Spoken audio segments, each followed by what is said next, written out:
Bismillah, Assalamualaikum warahmatullahi wabarakatuh. Kita yang hidup di dunia ini pasti akan mengalami masalah hidup. Sebagaimana kita yang sekolah pasti akan mengalami ujian sekolah. Orang yang membuat soal ujian pasti juga sudah menyiapkan jawabannya. Dan bahkan akan memberikan jawaban tersebut kepada kita di menit-menit terakhir ujian kita. Mungkin kita pernah dengar istilah bocoran atau bocoran jawaban dari soal UN, gitu kan? Kita yang mungkin pernah mengalami sekolah di sekolah umum mungkin mengalami hal ini. La haula wala quwwata illa billah. Itulah Allah yang maha baik dalam mengatur skenario hidup seorang muslim. Bahkan setiap hambanya. Ketika Allah Azza wa Jalla membuat ujian hidup untuk seorang hamba, tentu sesuai kemampuannya hamba tersebut. Dan Allah pun sudah menyiapkan jawabannya. Dan Allah pun akan memberikan jawabannya kepada kita. Sederhananya ketika kita diberikan ujian hidup oleh Allah Azza wa Jalla dengan berbagai macam masalah hidup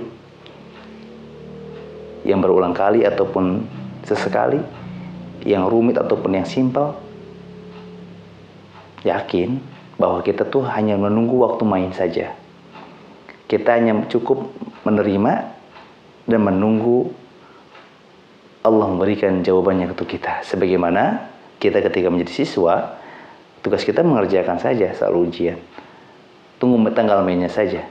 Nanti di akhir waktu pasti akan diberikan jawaban dari soal-soal UN tersebut. Dan indahnya Allah, Masya Allah, la quwwata illa billah, memberikan solusi dan jawaban dari masalah hidup yang Allah berikan kepada kita tidak hanya di menit-menit terakhir.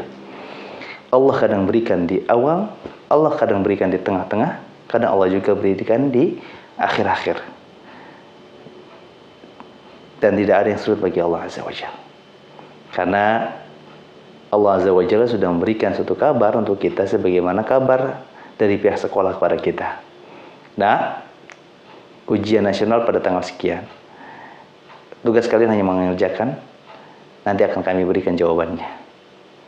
Yang penting kalian belajar, itu bekal untuk kalian juga. Allah sudah memberikan wanti-wanti, dan sangat indah kata-katanya.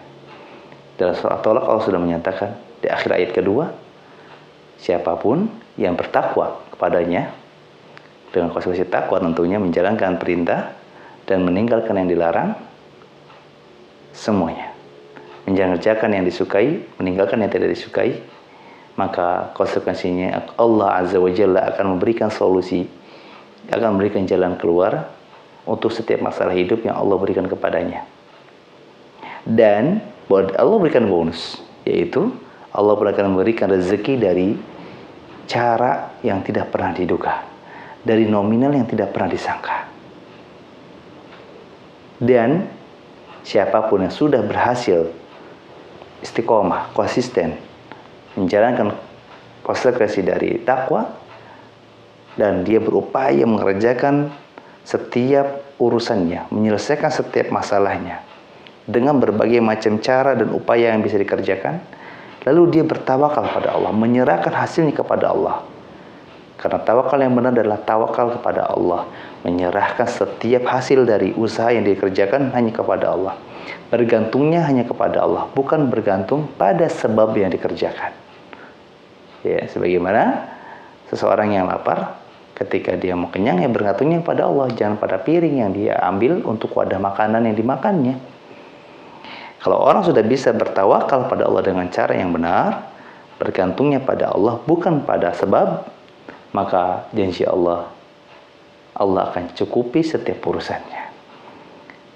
Rasanya ini kabar yang lebih indah kita dengar dibandingkan kabar yang kita dapatkan dari pihak sekolah yang menyatakan kita akan diberikan jawaban soal ujian oleh pihak sekolah di akhir waktu ujian.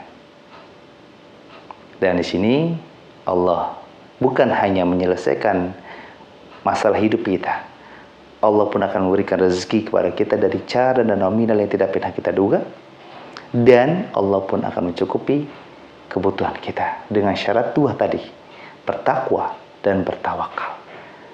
Karena dua poin ini adalah rangkaian yang akan banyak menguntungkan setiap muslim. Maka siapapun di antara kita yang sedang menghadapi masalah hidup yang beragam, jangan lupa tetap konsisten menjalankan konsekuensi takwa. Ya, meskipun ibadah itu ada masa futurnya, ada masa jenuhnya kata Nabi, tapi tetap konsisten. Setelah itu serahkan hasilnya kepada Allah. Terus bertawakal kepada Allah. Terus berdoa dan berupaya secukupnya, dan bergantung hasilnya hanya kepada Allah.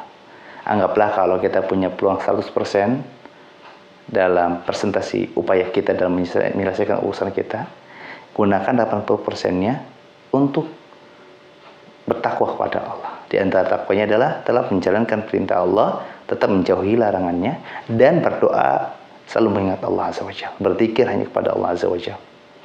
Sisanya ada 20% untuk berikhtiar, ya, entah itu bekerja, entah itu negosiasi, entah itu coba menenangkan pikiran untuk memikirkan ide-ide cemerlang.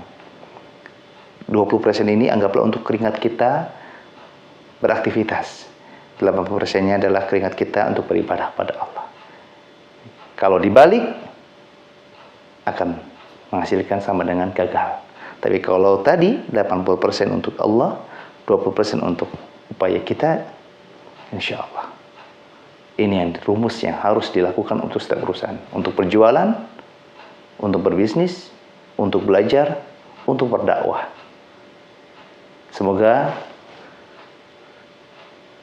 penjelasan ini bukan hanya menyenangkan hati kita, tapi mendengarkan, mengokohkan hati kita agar tidak loyo dan terus antusias mengharap pertolongan Allah Azza wa Jalla. Assalamualaikum warahmatullahi wabarakatuh.